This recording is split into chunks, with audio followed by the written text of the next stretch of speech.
Death is not the end. That's what Nikola Tesla believed. Not in some religious or mystical sense. Tesla was a scientist. He dealt in electricity, magnetism, frequencies, and energy. And based on his understanding of how the universe works, he came to a conclusion that most scientists refuse to even consider. When you die, your body stops. Your brain shuts down. But you, the energy that makes you conscious, the frequencies that define your thoughts, your memories, your sense of self, that doesn't disappear. It can't disappear. Because energy cannot be destroyed. It can only change form. And Tesla believed he knew exactly what form it takes. He believed consciousness is electromagnetic energy operating at specific frequencies. And when your body dies, that energy doesn't vanish. It gets released into the universe, where it continues to exist forever. This wasn't speculation. This was based on his experiments with electromagnetic fields, resonance, and the fundamental laws of physics. And what he discovered is so strange, so radical, that even today most physicists won't talk about it. But the evidence is there, and it suggests Tesla might have been right. Let's start with what Tesla actually said.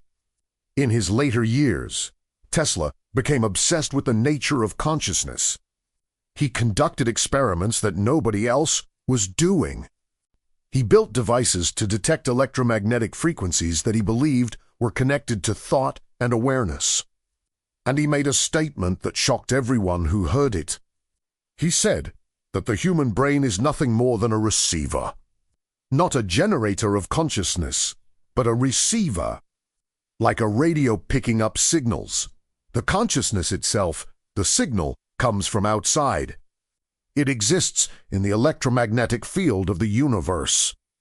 Your brain tunes into it, decodes it, and creates your experience of being you. But when your brain stops working, the signal doesn't stop. It just stops being received by that particular brain. The consciousness, the energy, continues broadcasting forever now. Most scientists dismiss this as the ramblings of an aging genius who had lost his grip on reality. Tesla died in 1943, and his ideas about consciousness were largely forgotten. But here's the thing. Modern neuroscience is starting to find evidence that Tesla might have been onto something. We now know that the brain generates electromagnetic fields. Every time a neuron fires, it creates a tiny electrical pulse. When billions of neurons fire together, they create measurable electromagnetic waves. We can detect these waves with EEG machines, alpha waves, beta waves, theta waves, different frequencies corresponding to different states of consciousness. When you're awake and alert, your brain produces beta waves around 13 to 30 Hz. When you're relaxed, alpha waves 8 to 12 Hz. When you're in deep sleep, delta waves less than 4 Hz. These are real, physical electromagnetic waves radiating from your brain. And here's what's interesting. These waves don't stop at your skull. They extend outward into space. They're weak. They decay quickly. But they exist outside your body. Your thoughts are literally electromagnetic radiation propagating through space. Tesla understood this. He believed that consciousness was not confined to the brain. He believed it was a field phenomenon, a pattern of electromagnetic energy that extends beyond the physical body. And when the body dies, that pattern doesn't disappear, it gets released. Now, you might ask, where does it go? And this is where Tesla's theory gets really interesting. He believed in something he called the ether. Not the chemical ether, the cosmic ether. An invisible medium that fills all of space. This was an old idea, dating back to the ancient Greeks. Scientists in the 19th century believed that light waves needed a medium to travel through, just like sound waves need air. They called this medium the ether. But in 1905, Einstein's theory of relativity showed that light doesn't need a medium. It can travel through empty space. So the ether was discarded, forgotten. Except Tesla never accepted this. He insisted the ether was real. And he believed it was not just a passive medium, but an active field of energy, a universal consciousness field. And when you die, your electromagnetic pattern, your consciousness, returns to this field. Before we go further, I need you to stop and think about what this means. If Tesla was right, then everything you think you know about death is wrong. And you need to hear the rest of this. So subscribe to this channel right now. Hit that like button and share this video with someone who needs to question what they've been told. Because what comes next is going to shake everything you believe. Let's continue. Now, modern physics has actually brought back something very similar to the ether. It's called the quantum field. In quantum field theory, empty space is not empty. It's filled with fields. Electromagnetic field, electron field, quark field. Every particle in the universe is an excitation, a vibration, in one of these fields. The fields are everywhere, always, even in the vacuum of space, and these fields are connected. They interact, they exchange energy, they form a unified whole. Some physicists call this the zero-point field, the background energy of the universe, and it's not zero. Even in the coldest, emptiest region of space, the quantum fields are buzzing with activity.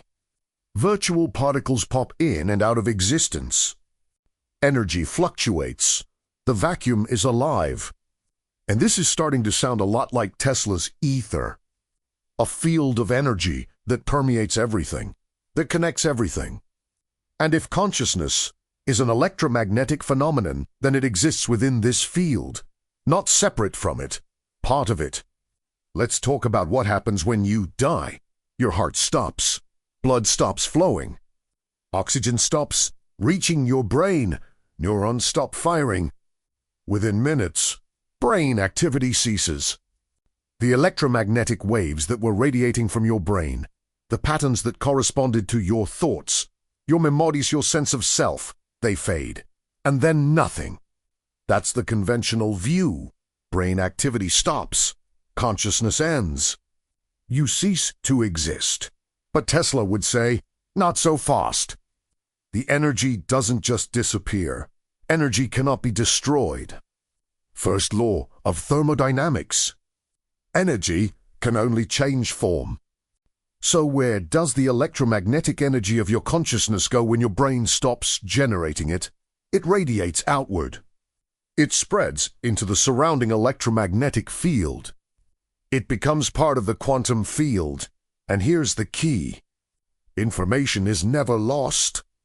This is a fundamental principle in physics called unitarity. Information cannot be destroyed. It can be scrambled, encoded, transformed, but it cannot vanish.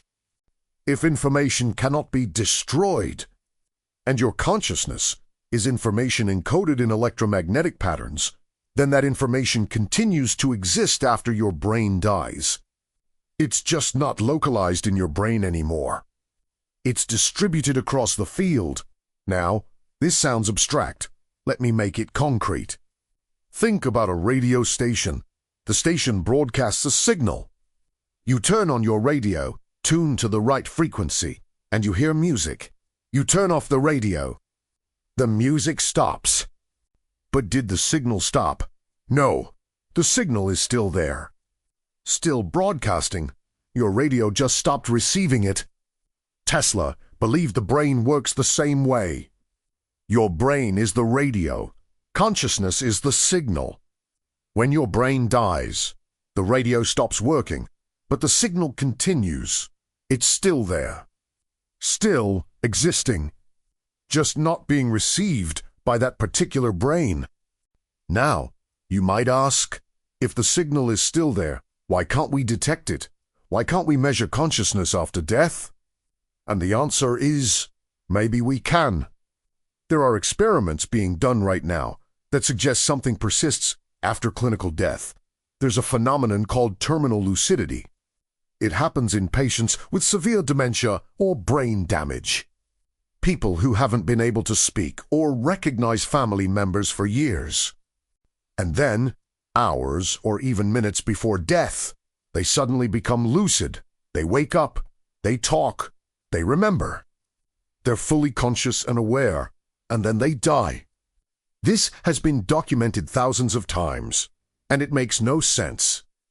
If consciousness is purely a product of brain activity and the brain is damaged, how can consciousness suddenly return right before death? The brain hasn't healed. If anything, it's shutting down. But consciousness comes back. Tesla would say this is because consciousness is not generated by the brain, it's received by the brain. And in those final moments, for reasons we don't understand, the brain briefly reconnects to the signal. One last moment of reception before the radio shuts off permanently. Then there are near-death experiences, people who are clinically dead, no heartbeat, no brain activity. And yet, when they're resuscitated, they report vivid experiences. They describe leaving their body, seeing themselves from above, traveling through a tunnel, encountering beings of light, experiencing profound peace and love. And here's what's remarkable. These experiences have consistent features across cultures, across religions, across time periods.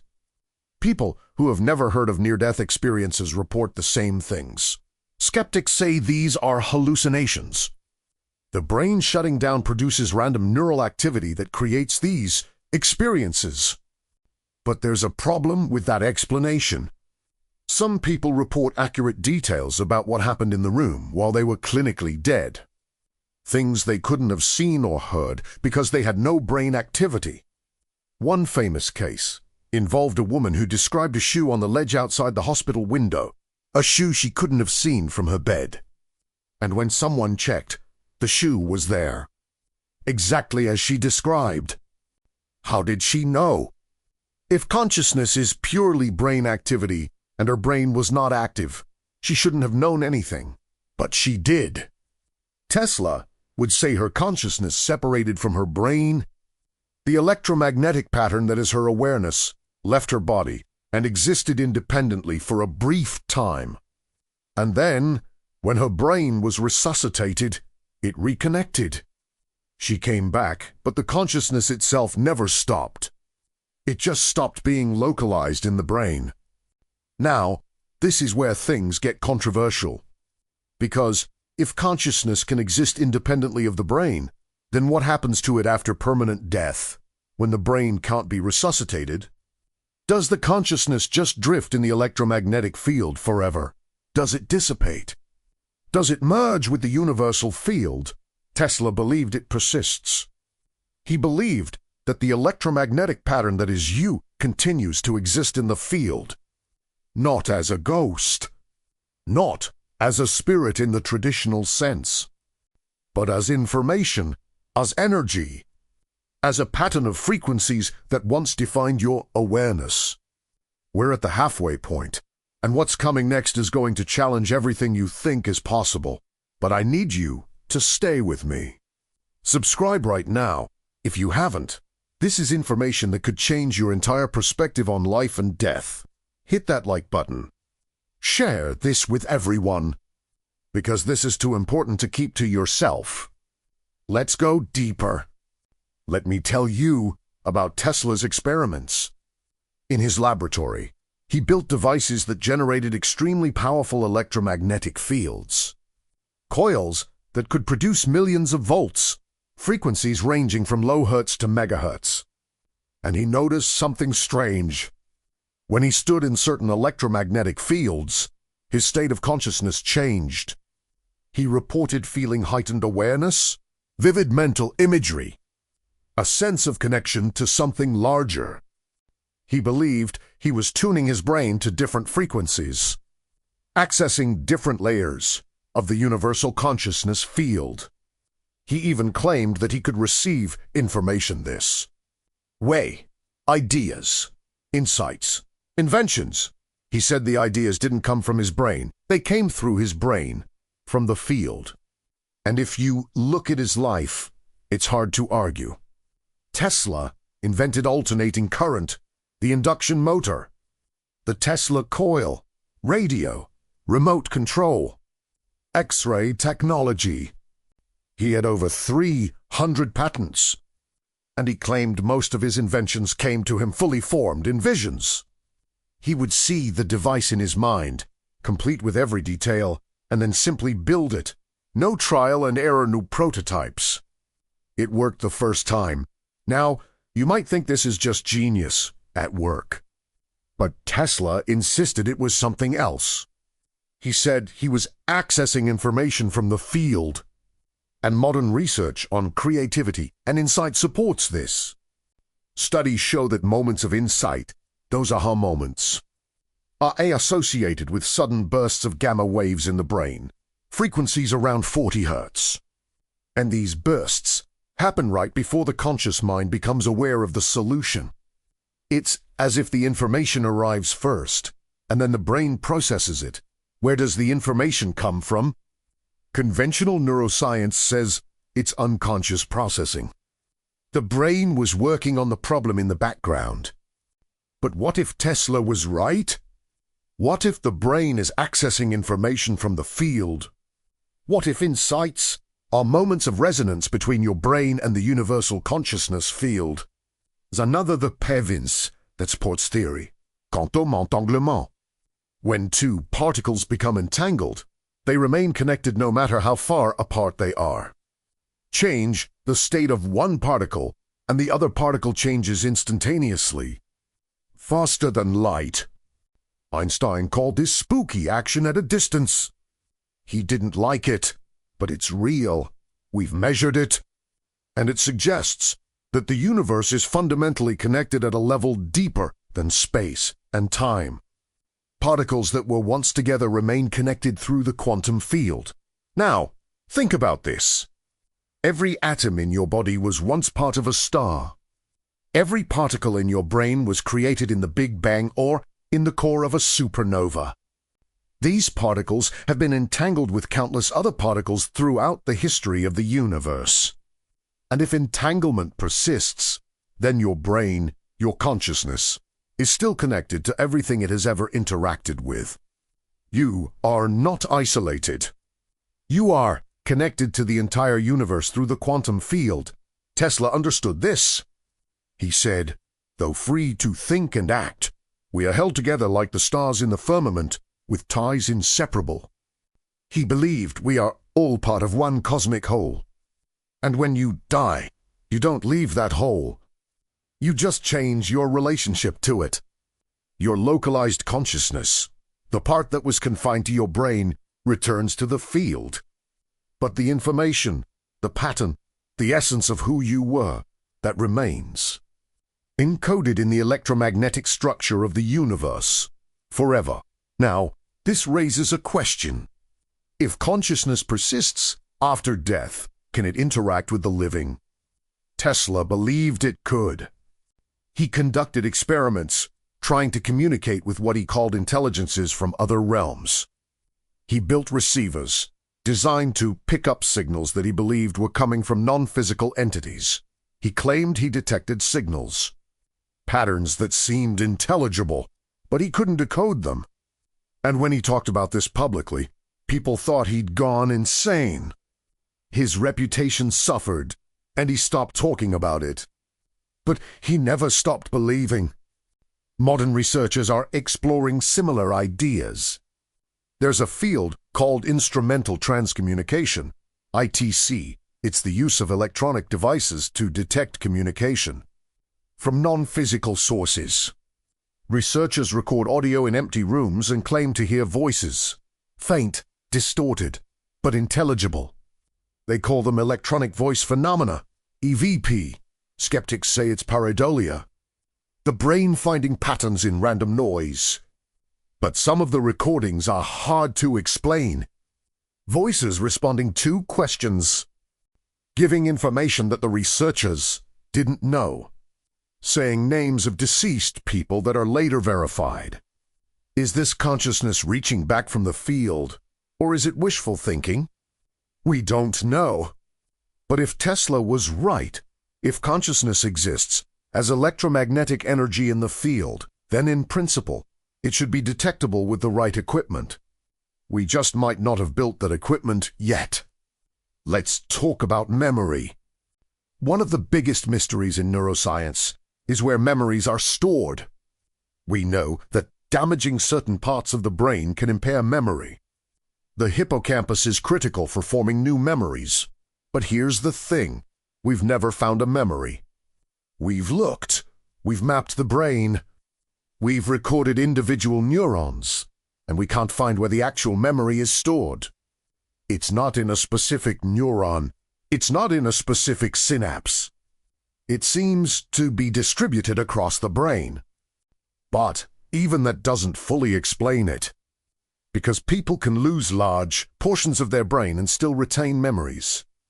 Sometimes memories that should have been stored in the damaged region. So where are they? Tesla would say memories are not stored in the brain.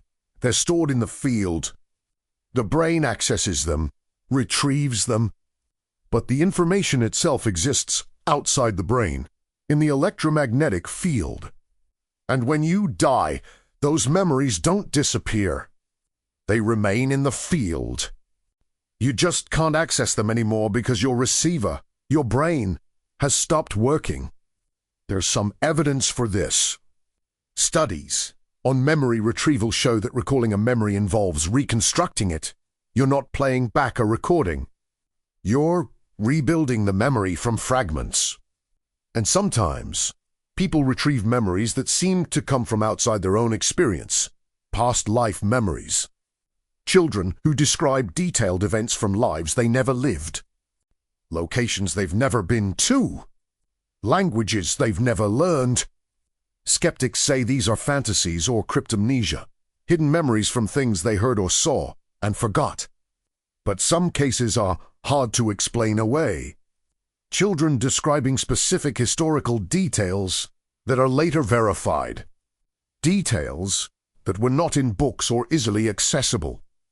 Where did that information come from?